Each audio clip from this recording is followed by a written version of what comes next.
విదేశాల్లో చదవాలనుకుంటున్నారా? అయితే విదేశ్ కన్సల్ట్ ని సంప్రదించండి. దాదాపు సంవత్సరం కిందట అప్పటి ముఖ్యమంత్రి వైఎస్ జగన్మోహన్ రెడ్డి శంకుస్థాపన చేసిన ప్రాజెక్టులవి. ఇప్పుడు తమ ప్రభుత్వంలో వాటిని సాధించి తీసుకొచ్చిన స్థాయిలో మంత్రులు చెప్పుకుంటూ ఉండడం తమాషాగా అనిపిస్తుంది.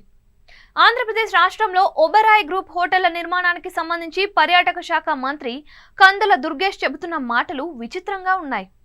ప్రజలకు అందరికీ బహిరంగంగా తెలిసిన వ్యవహారమే కనుక జగన్మోహన్ రెడ్డి హయాంలోనే శంకుస్థాపనలు చేశారు, కానీ అప్పట్లో పనులు ముందుకు సాగలేదు అంటూ సన్నాయి నొక్కులు నొక్కుతున్నారు కందుల దుర్గేష్. ఆ పనులు ఇప్పుడు మొదలవుతున్నాయి కనుక దాన్ని తన ఘనతగాను, ముఖ్యమంత్రి చంద్రబాబు నాయుడు ఘనతగాను గుర్తించాలని కోరుకుంటున్నారు.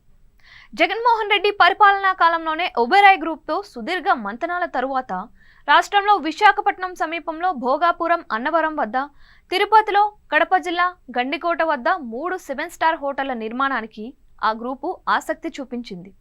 పోయిన ఏడాది జూలైలో ఈ మూడింటికి గండికోట నుంచి వర్చువల్గా సీఎం జగన్మోహన్ రెడ్డి శంకుస్థాపన చేశారు.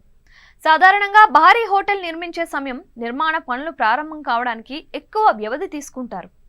వాస్తవంగా పనులు ప్రారంభం అయ్యేలాగా రాష్ట్రంలో ప్రభుత్వం మారడం జరిగింది. ఇప్పుడు పర్యాటక శాఖ మంత్రిగా బాధ్యతలు తీసుకున్న కందుల దుర్గేష్ ఈ హోటల్స్ నిర్మాణం దిశగా గత ప్రభుత్వ హయాంలో అడుగులు పడనేలేదని, ఈ సెప్టెంబర్ 30లోగా భోగాపురం వద్ద నిర్మాణం మొదలు పెడతామని అంటున్నారు. మిగిలిన తిరుపతి, గండికోట ప్రాజెక్టుల విషయం ఆయన మాట్లాడటం లేదు.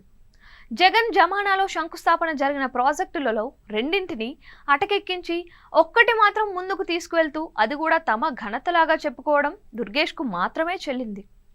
ప్రజలకు స్పష్టంగా అర్థమయ్యే విషయాల్లో కూడా జగన్మోహన్ రెడ్డి చేసిన పనులకు తాము క్రెడిట్ తీసుకోవడం సరైన ఆలోచన కాదు. ఆ విషయం నాయకులు తెలుసుకుంటే మంచిదని ప్రజలు అంటున్నారు.